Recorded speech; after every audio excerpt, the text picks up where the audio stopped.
미국의 가장 영향력 있는 신학자 가운데 스탠리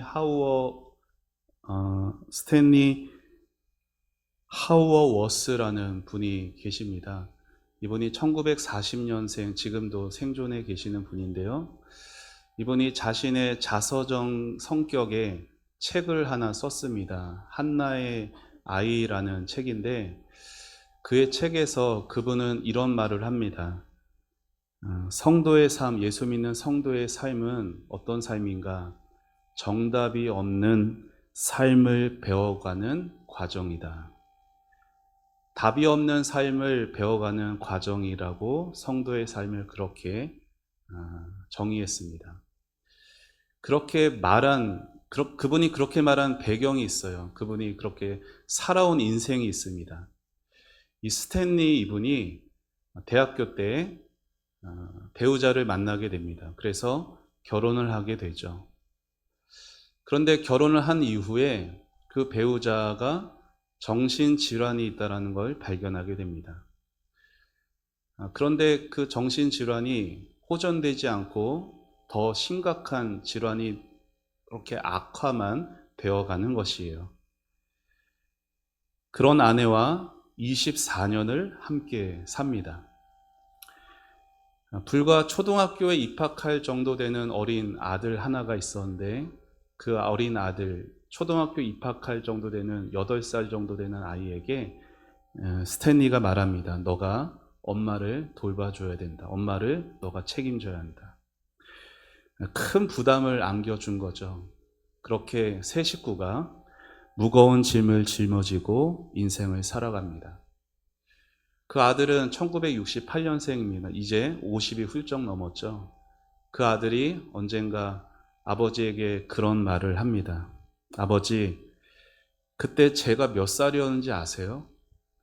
아버지가 너가 엄마를 책임져야 돼, 너가 엄마를 돌봐줘야 돼 했을 때 저는 겨우 8살이었어요.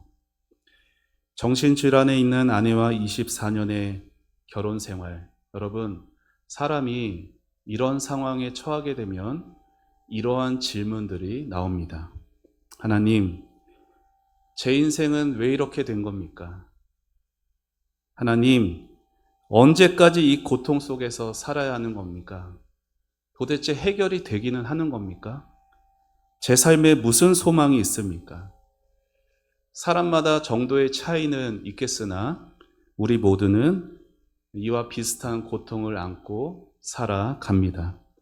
그래서 우리도 하나님께 많은 질문을 던지곤 하죠. 그런데 어때요?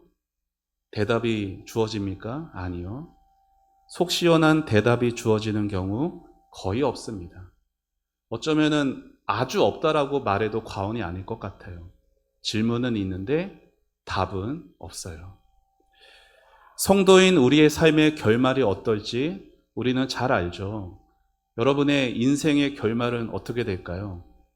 여러분 죽어서 어디 갑니까? 천국이에요. 우리의 결말은 영광스러운 하나님의 나라입니다. 우리의 결국이 해피엔딩이라는 것 우리는 너무나 잘 알고 있어요. 하늘의 그 영광스러운 결말이 우리를 기다리고 있다는 건 우리는 믿고 살아갑니다. 예수를 믿는 성도는요, 그 영광의 소망을 가지고 이 땅을 살아가고 그 소망이 있기에 오늘을 또 견디기도 하죠. 그러나 여러분, 현실의 문제라는 것은 그렇게 간단하지만은 않습니다. 우리의 현실을 스탠리 워스가 그렇게 겪은 24년의 세월만큼 혹독할 수도 있고 어쩌면 더 안 좋을 수도 있습니다. 우리 삶의 현실은 결코 녹록지 않아요. 물론 예수 안에 있는 그 소망이 우리 안에서 제대로 역사하게 될 때, 예수 안에 있는 그 유일한 소망이 우리 안에 제대로 작동하게 되면요, 우리는 이 현재의 고통이라는 과정을 잘 견뎌가며 살아갈 수가 있어요. 하지만 여러분, 우리 안에 있는 소망이라는 게 제대로 역사하지 않을 때가 훨씬 더 많습니다. 그렇게 되면은 우리는 현재라는 이 과정을 바라볼 때도 왜곡하게, 삐뚤게 바라볼 수밖에 없고 또 그 속에서 고통스러워할 수밖에 없습니다. 그리고 이러한 현실들은 나이가 어리다고 해서, 나이가 많은 어르신이라고 해서 차별이 없는 우리 모두가 경험하는 것이에요. 여러분, 고난하면은 어떤 사람이 떠오릅니까? 욥이 생각나시잖아요. 여러분, 욥이 참으로 고난을 많이 받은 사람입니다. 그런데 욥의 결국이 어떻게 됐죠? 욥기가 42장인데 42장에서 욥이 결국 어떻게 됩니까? 잘 됩니다. 그렇죠? 재산도 더 2배가 되고 아들, 딸 10명이 다시 낳게 됩니다. 그의 말년에 처음보다 더 큰 복을 주셨어요.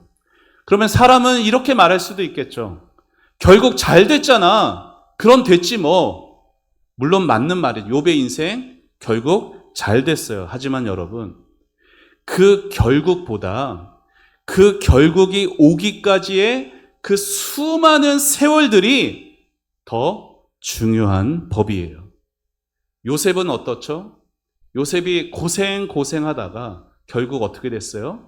애굽의 총리가 되었어요. 다니엘은 어떻게 됐어요? 고생하다가 결국 높은 자리에 올라가게 되었어요. 하지만 요셉의 삶에는 형들에게 팔려서 노예로 살아간 눈물의 세월들이 있었어요.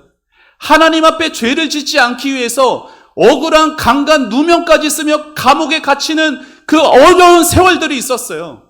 다니엘에게는 기도하기 위해서 사자의 먹잇감으로 던져지는 그 고통의 순간들이 있었어요. 여러분, 어떻게 하나님을 위해서 살려고 해도 인생이 계속 그렇게 꼬여만 가는 것일까요? 우리 인생을 살다 보면은 이런 일들 우리에게도 일어날 수가 있습니다. 그리고 오늘 말씀에서 살펴보는 나오미의 삶에도 마찬가지였어요. 룻기에 나오는, 여러분, 룻기의 주인공은 룻이 아니고 나오미예요. 이 나오미가 가족들과 함께 모압으로 이민을 가게 됩니다. 모압을 향해 출발할 때만 해도 그녀는 얼마나 기대와 소망이 부풀었는지 몰라요. 곁에는 든든한 듬직한 남편이 있었고 그리고 자랑스러운 2 아들도 있었어요. 4 식구가 기대와 부푼 꿈을 가지고 모압으로 이민을 갔죠. 그러나 그 모압에서 어떻게 돼요? 남편이 죽고 2 아들도 모두 잃어서 이제 과부가 된 젊은 며느리, 그 중에 오르바는 떠나고 룻과 참으로 비참한 처지가 되어 고향으로 다시 돌아오게 됩니다. 참으로 미국으로 이민 간 사람들이 아메리칸 드림을 꿈꾸는 것처럼 모압 드림을 꿈꾸고 갔던 그 나오미 이 가정이 폭삭 망해서 빈털터리 신세로 다시 고향으로 돌아간 후에 벌어지는 그 나오미의 삶의 이야기가 바로 룻기라는 성경이에요. 룻기에 나오는 나오미의 이 삶은 나오미의 이름과는 정반대의 삶이 펼쳐지죠.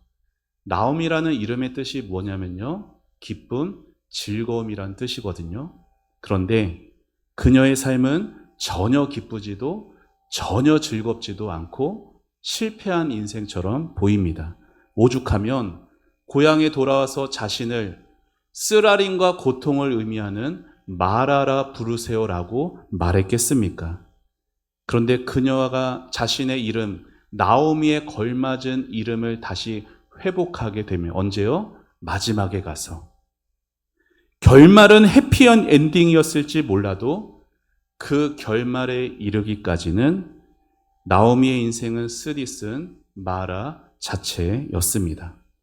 어쩌면 우리도 지금 그러한 나오미와 같은 삶을 살아가고 있는지도 모릅니다. 여러분, 우리가 기도한다고 해서 앞날이 훤히 보입니까? 기도한다고 해서 지금 인생의 그 어려움의 해답을 우리가 볼 수가 있습니까? 여러분, 믿음이 좋고 기도를 많이 하면은 내가 지금 겪고 있는 고난의 이유가 다 보이던가요? 아니에요. 욥을 보세요. 요셉을 보세요. 다니엘을 보세요. 다윗을 보세요. 그 긴 고난의 끝, 그들이 다 알고서 그 고난을 견뎠을까요? 천만의 말씀입니다. 그 어두운 밤에 수많은 질문을 던지고도 한 번도 속 시원한 하나님의 답을 듣지 못한 채 하루하루를 살아가는 것 자체가 우리 인생의 고난입니다. 오늘 우리가 읽은 룻기 1장은 5구절에서 그 룻기의 가정이 어떻게 되었는가를 소개하며 시작하고 있습니다. 왜 그들이 모압 땅으로 떠나게 되었는지, 그리고 그 모압 땅에서 어떠한 비극적인 일들이 있었는지를 룻기는 1장을 시작하며 차근차근 우리에게 말해주고 있어요. 여러분, 나오미 남편의 이름을 말하고 있죠. 나오미 남편의 이름이 뭐예요? 엘리멜렉입니다. 엘리멜렉이라는 이름의 뜻이 뭔지 아세요? 나의 하나님은 왕이시다예요. 나의 하나님은 왕이시다. 여러분, 이름만 들어도 어때요? 너무나 신앙 고백이 너무나 진실한 느낌이 다가오잖아요. 그런데 나의 하나님은 왕이시다라는 상황과 정반대되는 현실이었어요. 이스라엘 시대 자체가 1장 1절을 시작하면서 어떤 시대라고 룻기가 나옵니까? 사사 시대라고 말하고 있어요. 여러분, 사사 시대는요, 이스라엘 역사 중에 영적으로 가장 어두웠던 시대입니다. 사사기의 마지막 절이 어떻게 끝나냐면 이렇게 끝나는데 같이 읽어봅시다. 시작. 그때에 이스라엘의 왕이 없으므로 사람이 각기 자기의 소견에 옳은 대로 행하였더라. 이스라엘의 왕이 없으므로 눈에 보이는 왕은 없었죠. 맞는 말이 맞아요. 그런데 여러분, 이스라엘에 정말 왕이 없습니까? 왕이 왜 없어요? 누가 왕이세요? 하나님의 왕이십니다. 하나님의 왕이신 나라가 이스라엘이에요. 문제가 뭐예요? 백성들이 하나님의 왕으로 안 섬긴다는 게 문제죠. 자기 소견이라는 걸 자기 눈에 보기에 좋을 대로 옳고 그름을 판단하고 자기 멋대로 살아가던 이스라엘의 모습이 사사시대였어요. 이러한 시대에 어느 가정에서 아들의 이름을 뭐라고 지었어요? 나의 하나님은 왕이시다. 하나님이 왕이 되어져 있지 않은 그 시대에 나의 하나님은 왕이시다라고 자기 아들의 엘리멜렉이라고 지은 그걸 보면은 엘리멜렉은 적어도 하나님은 그 당시에는 참 보기 드물었던 믿음의 가정에서 태어난 것 같습니다. 여러분, 딸을 가지신 부모님은 내 딸을 누구에게 시집 보내고 싶습니까? 재벌에게 시집 보내고 싶으세요? 예수 잘 믿는 사위를 얻고 싶으시잖아요. 그렇죠? 네, 아멘 하시는 분에게 그러한 역사가 무슨 말 드리려는 거예요? 엘리멜렉이 참 최고의 1등감 신랑이었다는 거예요. 그러니까 그런 엘리멜렉이랑 결혼한 나오미는 얼마나 기뻤을까요?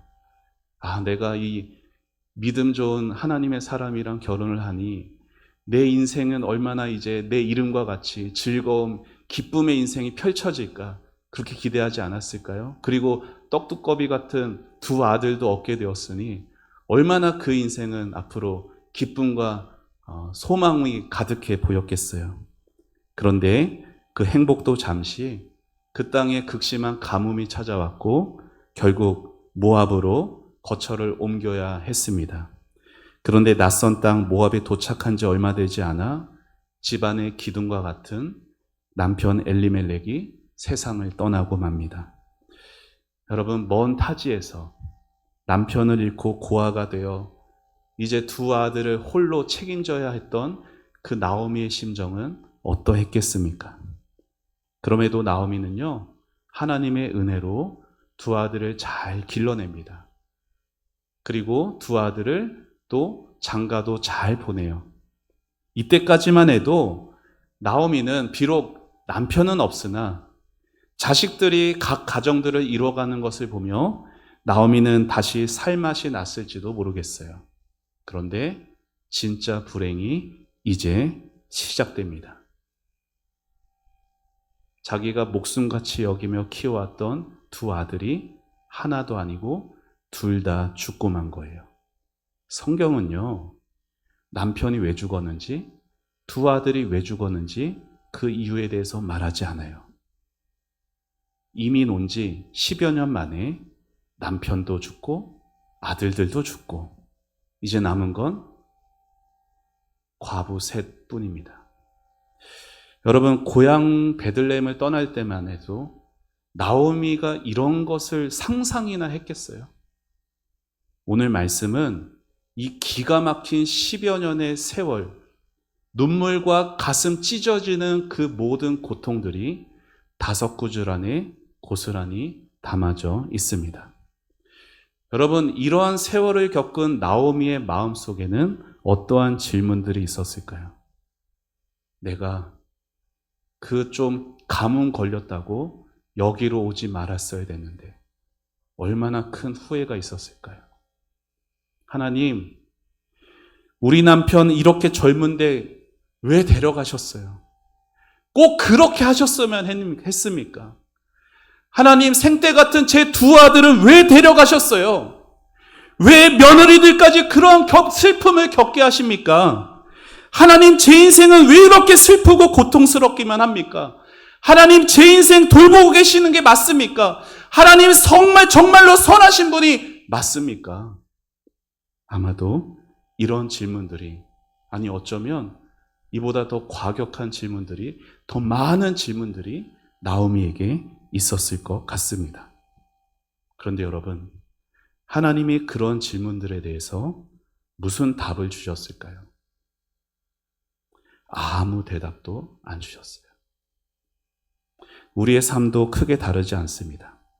우리 역시 고통스러운 현실 속에서 때로 수많은 질문들을 던져봅니다. 그런데 여러분, 하나님께 속 시원한 대답 들어보신 분 계십니까? 우리는 다 하나님께 아무 대답을 주지 못 들은 채 인생을 걸어갑니다. 오랜 세월 모압에서 고통을 겪다가 나오미는 룻이라는 며느리와 둘이서 다시 베들레헴 고향 땅으로 돌아오죠. 10수년 만에 고향에서 다시 나오미의 얼굴을 본 사람들은 아마 깜짝 놀랐을 것 같습니다. 10여 년의 그 고통의 세월이 얼굴에 다 직격탄을 맞아가지고 즐거움과 기쁨이라는 얼굴빛으로 떠났던 그 얼굴은 온데간데 없어지고 고통과 괴로움만이 그 얼굴에 가득히 남아있을 거예요. 그래서 나오미는 사람들에게 이렇게 말하죠. 우리 1장 20절과 21절 같이 읽어봅시다. 시작. 나오미가 그들에게 이르되 나를 나오미라 부르지 말고 나를 마라라 부르라. 이는 전능자가 나를 심히 괴롭게 하셨음이니라. 내가 풍족하게 나갔더니 여호와께서 내게 비어 돌아오게 하셨느니라. 여호와께서 나를 징벌하셨고 전능자가 나를 괴롭게 하셨거늘 너희가 어찌 나를 나오미라 부르느냐 하니라. 아멘. 나오미는 사람들 앞에서 솔직하게 말합니다. 여러분, 저는 더 이상 나오미가 아니에요. 고통과 슬픔뿐인 마라입니다. 풍족하게 떠났던 제가요, 이제 빈털터리 텅 빈 채로 이제 돌아왔습니다. 그렇게 말하는 나오미의 심정은 얼마나 가슴 아팠을까요? 그런데 여러분, 나오미가 자신을 마라라고 부르는 이 고백을 자세히 들여다보면요, 그래도 나오미 안에는 하나님을 향한 신앙이 있었다라는 것을 우리는 보게 됩니다. 나오미는요, 그냥 내가 재수가 없어서, 운이 나빠서 이렇게 됐다라고 말하지 않아요.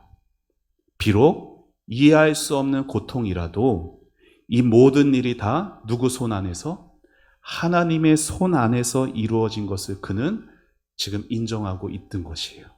그래서 아픔 속에서도 여전히 여호와께서 전능자가 이렇게 고백하고 있는 것이죠. 여러분, 신앙생활에서요, 중요한 게 있어요. 그게 뭐냐면은 질문할 수 있는 거예요.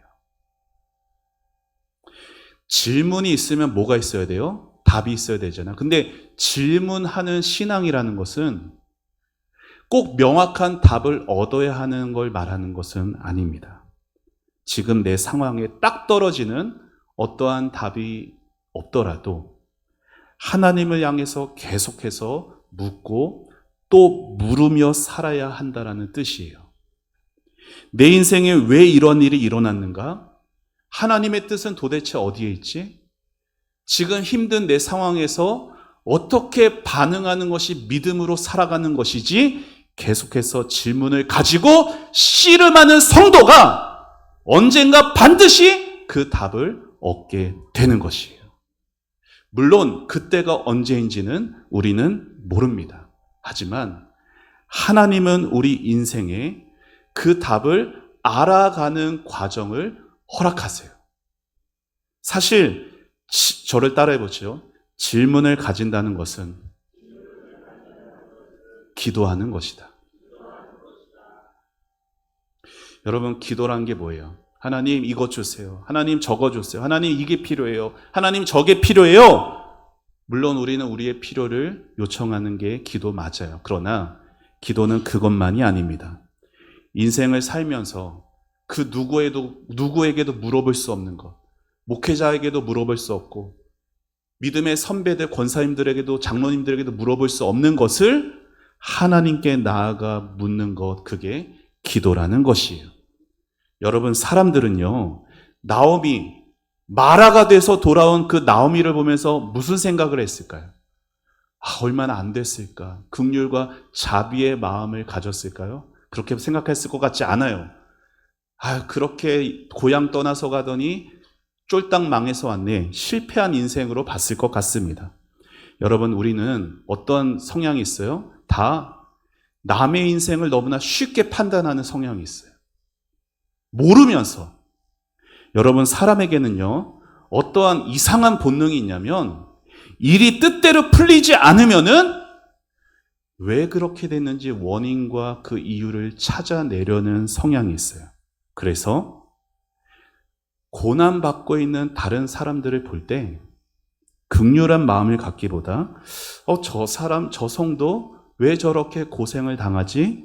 분명 뭔가 잘못한 게 있을 거야. 이런 생각부터 하는 거예요. 그리고 더 심해지면 저 사람 예수 잘 믿는 척 하더니만 하나님께 매맞는 것을 보니 뭔가 내가 모르는 문제 있는 사람이 분명해. 그렇게 생각하고 다른 사람에게도 그렇게 말합니다. 여러분, 물론 하나님은요, 자기 자녀들이 잘못된 길로 가고 있을 때 하나님 어떻게 하실까요? 사랑 많으신 하나님이, 사랑 많으시니까 그냥 다 눈 감아 주는 게 사랑일까요? 여러분, 아까 제가 아이들 예배 때도 말했는데요, 하나님의 진노는 어떻게 임하는지 아세요? 하나님의 진노는요, 무서운 병으로 임하지 않아요. 하나님의 진노는 경제적으로 어려워지는 것으로 임하지 않아요. 하나님의 진노는 아무 일도 일어나지 않는 것으로 임합니다.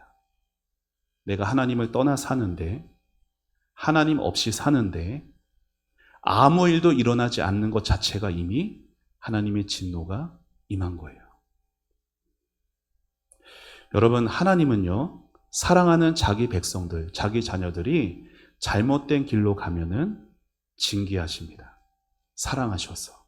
그래서 다시 바른 길로 가도록 고쳐주시는 게 하나님의 사랑이에요. 그런 점에서 우리가 때로 하나님께 매를 맞는 것 같이 느껴질 때는 내가 하나님 앞에 뭐 잘못한 것이 있는가 자신을 살피고 돌아보며 죄가 있다면 하나님 앞에 정직하게 회개하는 것, 아주 중요한 신앙의 모습이에요. 하지만 여러분, 성경은요, 인생에 당하는 모든 고난들을 향해 다 죄 때문에 벌받는 것으로만 말하지 않습니다. 고난 속에서 1차적으로는 내가 하나님께 지은 죄가 있나 돌아보고 생각하고 하나님께로 돌이키는 것도 맞지만, 동시에 꼭 기억해야 되는 게 있어요. 그게 뭐냐면은 지금 내가 다 이해할 수 없더라도 이 고난 속에 하나님이 나를 사랑하셔서 허락하신 선하신 뜻이 반드시 있다. 여러분, 이것을 꼭 기억하셔야 돼요. 고난 한가운데서도 하나님의 사랑은 끊어지지 않았고 그 선하신 뜻은 반드시 이 자리에 심겨져 있다라는 믿음을 품어야 되는 것입니다. 그래서 네덜란드의 목회자 스카이 커르라는 분이 그의 책 기도 묵상 시편이라는 책에서 이러한 말씀을 하셨습니다. 같이 읽어봅시다. 시작. 계속해서 우리는 싸움 속에 내던져집니다. 때로는 하나님이 우리를 적대하시는 것처럼 느껴집니다. 주님께서 우리를 깨우시지 않는다면 우리는 나태함에 빠질 것입니다. 주님께서는 우리에게 주시는 시련으로 우리를 깨우십니다. 아멘.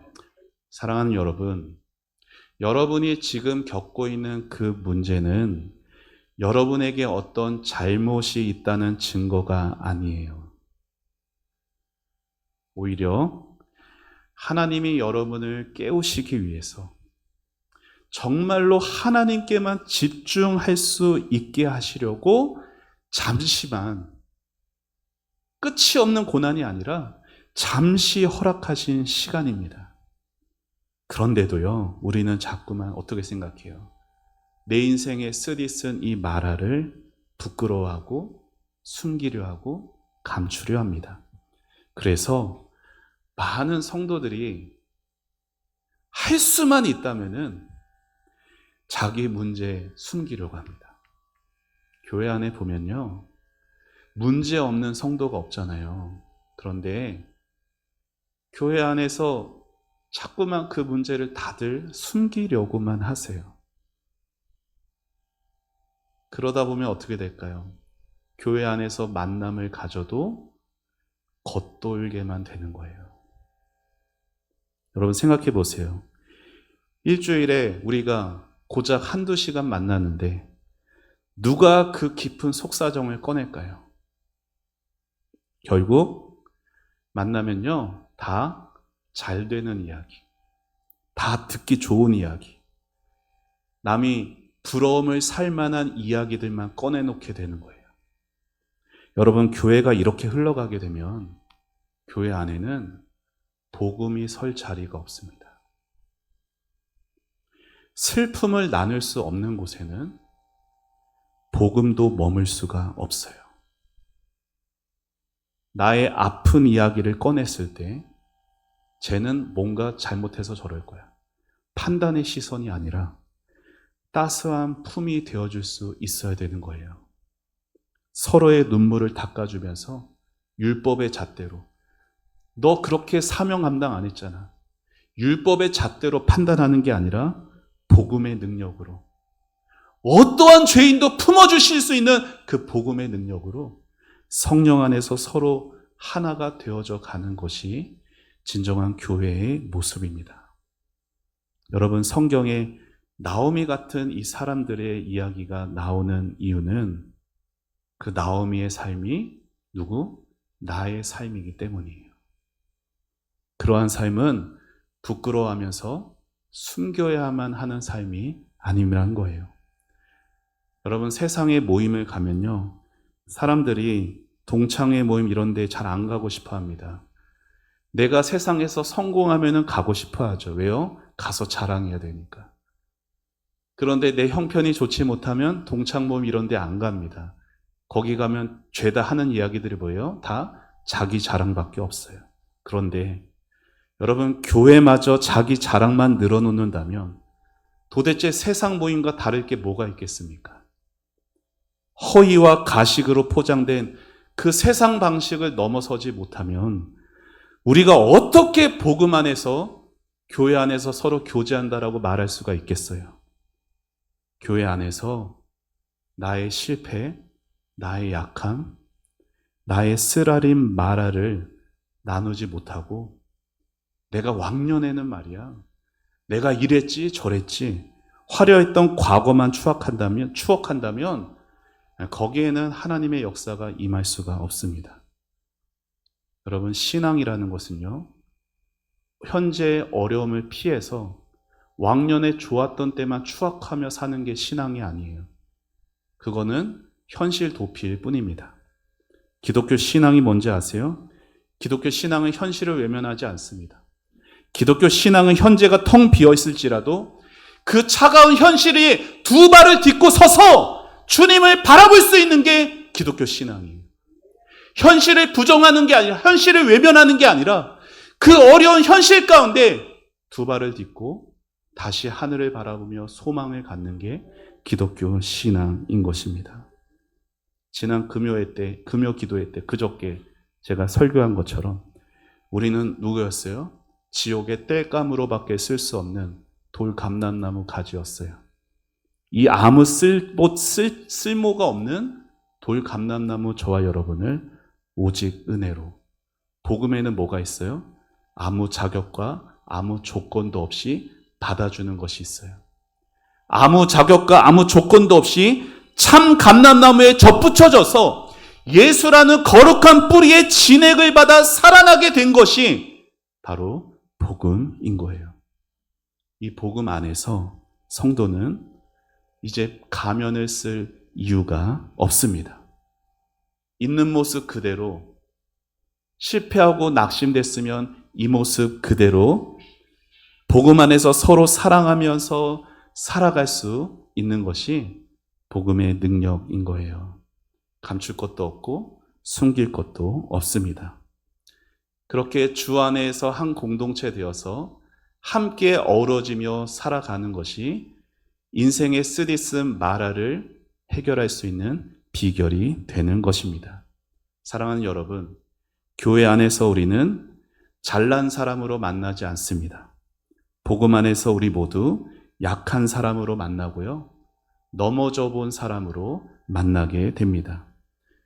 인생에 잘나신 것은, 자랑하는 것은 조금 숨기셔도 괜찮습니다.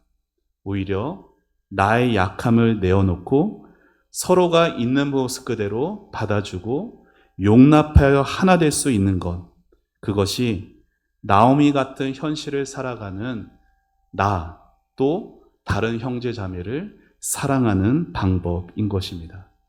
저와 여러분은 다 정도의 차이가 있을 뿐이지 이 시대의 나오미이고 이 시대의 룻입니다. 여러분, 나오미와 룻이 어떻게 됐어요? 남편이 다 죽고 피 하나 안 섞였는데도 그들이 끝까지 함께 가죠. 그렇게 함께 하라고 부름받은 곳이 바로 우리 교회 공동체인 거예요. 룻이 뭐라고 고백해요? 너 이제 떠나가. 시어머니가 그렇게 권면을 해도 어머니가 계신 곳에 나도 있고 어머니의 하나님이 나의 하나님입니다. 그런 고백이 살아있는 곳이, 나의 하나님이 계시지만 당신의 하나님은 나의 하나님입니다. 당신이 있는 곳에 나도 함께 하겠습니다. 이렇게 말할 수 있고 고백할 수 있는 곳이 바로 교회 공동체라는 것이에요. 사랑하는 여러분, 믿음을 가지고 산다는 것은 아까도 말씀드렸지만 고통스러운 현실을 외면하거나 없는 척 부정하는 것이 아니라, 믿음은요, 오히려 있는 현실 속에서 치열하게 생각하며 질문하며 살아가는 것이에요. 여러분의 삶에서 하나님을 향한 질문을 많이 가지시기를 바랍니다. 여러분, 질문이 없다라는 것은 생각이 없다라는 거예요. 그리고 고통스러운 삶을 지나면서도 아무 질문이 없다면 그건 어쩌면 오늘 하나님을 향해 마음을 닫아버리고 더 이상 생각하지 않는 뜻일 수도 있는 것이에요. 그러니 주어진 삶 속에서 마라 같은 쓴물이 닥쳐오실 때 피하지만 마시고 질문하고 생각하며 하나님 앞에 기도로 올려드리는 여러분의 삶이 되시기를 바랍니다. 욥과 같이 하나님을 만날 때까지 그 질문들로 기도하며 하나님을 만나시는 여러분 되시기를 축복합니다. 더 나아가서 여러분의 그 무거운 질문들을 여러분 혼자만 짊어지지 마시고 교회 안의 믿음의 지체들과 함께 나누며 같이 기도할 수 있는 우리 소그룹들이 되시기를 축복합니다. 물론 여러분, 나는 솔직하게 나누는데 듣는 사람이 아직 준비가 되지 못할 수도 있어요. 그래서 나는 솔직하게 나의 말화를 나누는데 오히려 나눔으로 인해 상처가 될 때도 있을 수 있습니다. 하지만 그래도 포기하지 마십시오. 오히려 그러한 부대낌들 속에서 성령님은 우리를 더 하나님의 사람답게 만들어 가시는 것입니다. 이러한 믿음과 용기 있는 나눔들이 우리 교회를 더욱 건강하고 강건하게 세워가게 되는 것입니다. 사랑하는 여러분, 나오미는요, 결국 마라와 같은 인생의 세월들을 겪었지만 결국 자기 이름을, 나오미다운 이름을 다시 되찾는 순간이 와요. 룻기 끝에 손주를 나오미가 얻게 됩니다. 그리고 그 손주의 이름을 오벳이라고 짓죠. 여러분, 그 오벳이 누군지 아세요? 다윗의 할아버지예요. 그리고 그 오벳, 다윗의 혈통을 따라 예수님이 오셨어요. 하나님은 나오미의 그 쓰라린 마라를 절대 헛되게 하지 않으셨어요. 그 고통의 한복판에 장차 오실 예수님의 구원의 씨앗을 심어 두셨던 것이에요. 그러나 나오미는 몰랐죠.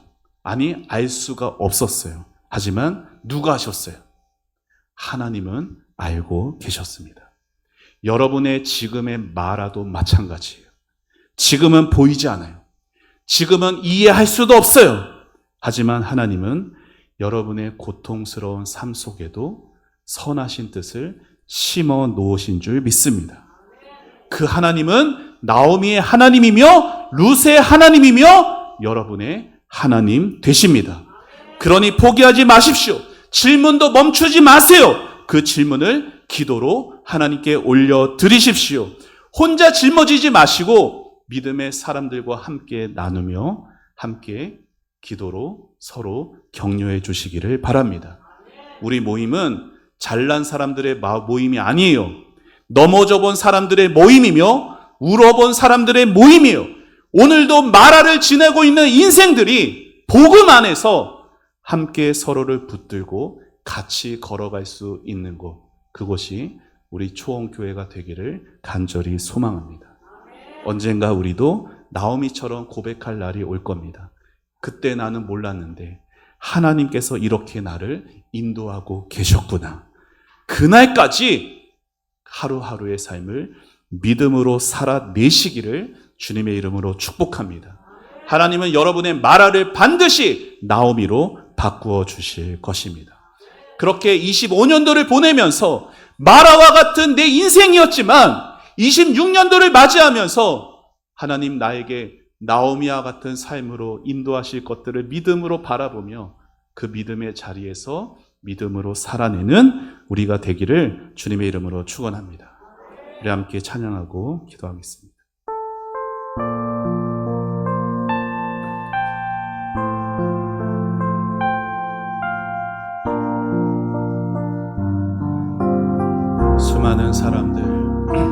수많은 사람들 주를 따르네. 자신의 연약함 가지고 수많은 눈물의 시간 속에서 믿음으로 주를 보내. 수많은 사람들 주를 따르네. 자신의 연약함 가지고 수많은 눈물의 시간 속에서 믿음으로 주를 보내. 주의 영원한 사랑으로 주의 말씀을 이루시네. 삶의 모든 문제들 나를 힘겹게 해도 포기하지 않는 오늘을 살아내리라. 소망이 보이지 않는 내 삶 속에 주님만 소망되어 주의 뜻 이루시리라.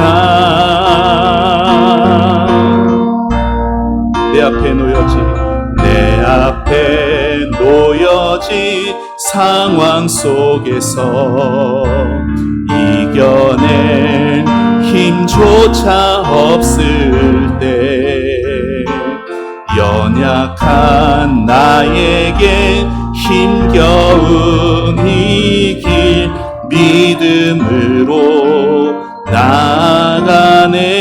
내 앞에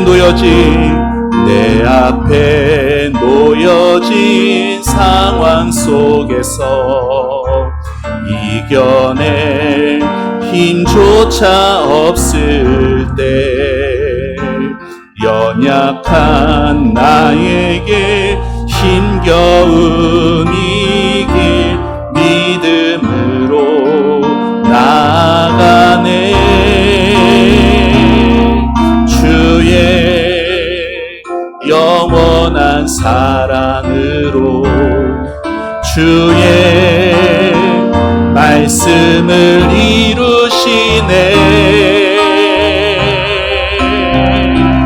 삶의 모든 문제들 나를 힘겹게 해도 포기하지 않는 오늘을 살아내리라.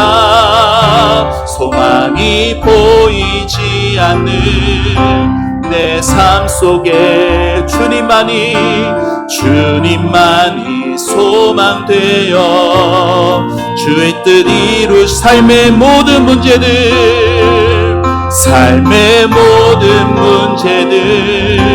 나를 힘겹게 해도 포기하지 않는 오늘을 살아내리라.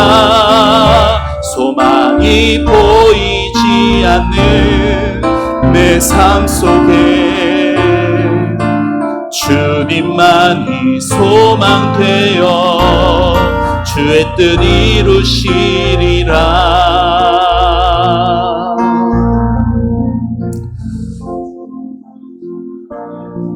시간 우리 말씀 생각하며 기도하기 원합니다. 사랑하는 여러분,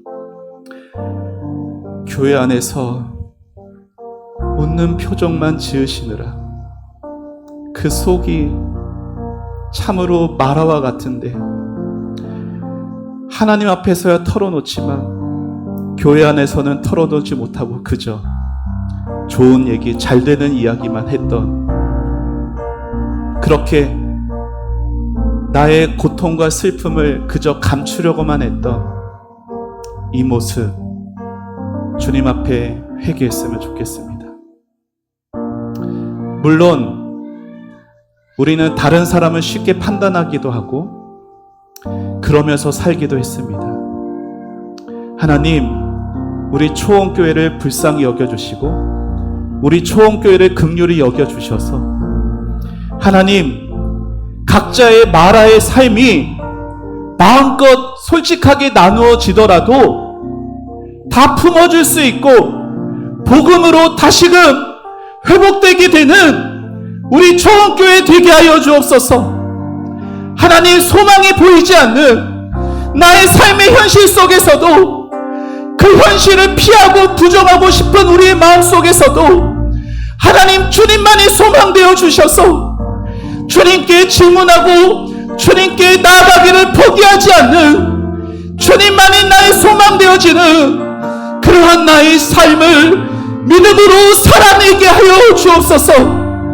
하나님, 내 삶에 지금 당장 어떤 답이 보이지 않고 답이 들리지 않아도 하나님께 질문하고 이 어두운 밤에 빛을 비추시고 이 어두운 새벽을 지나 환한 낮이 올 것을 바라며 주님만을 소망하며 살아가는 저희의 인생이 되게 하여 달라고 우리 교회를 위해서, 자신을 위해서, 삶을 위해서 하나님 앞에 부르짖으며 주여 하며 외치고 기도하며 나갑니다.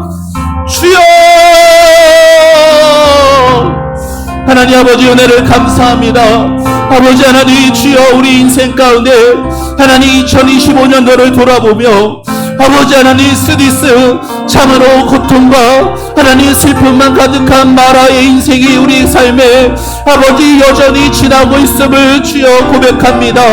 아버지 하나님, 교회 안에서 아버지 좋은 모습만 보이느라 하나님 잘되는 이야기만 하나님 아버지 자랑할 거리들만 찾느라 아버지 하나님 다른 사람의 마라의 입을 닫아버렸고 아버지 하나님, 주여 내가 다른 사람을 쉽게 판단하며 하나님 그렇게 살아온 것을 주여 회개하오니 주여 용서하여 주시고 하나님 아버지, 우리 조원 공동체가 복음 안에서 세워지는 공동체가 되게 하여 주셔서 아버지 하나님, 서로의 아픔과 서로의 상처와 서로의 넘어짐과 서로의 슬픔을, 눈물을 함께 닦아줄 수 있는 하나님 그런 우리들이 되게 하여 주옵소서. 아버지 하나님, 주여 우리는 얼마나 아버지 상대방을 보며 너무나 쉽게 판단하고 아버지 하나님, 주여 가시돋친 말들을 하나님 아버지 우리 가운데 둡니다. 주여 아버지, 그러다 보니 하나님 교회 안에서 겉도는 성도들이 생겼고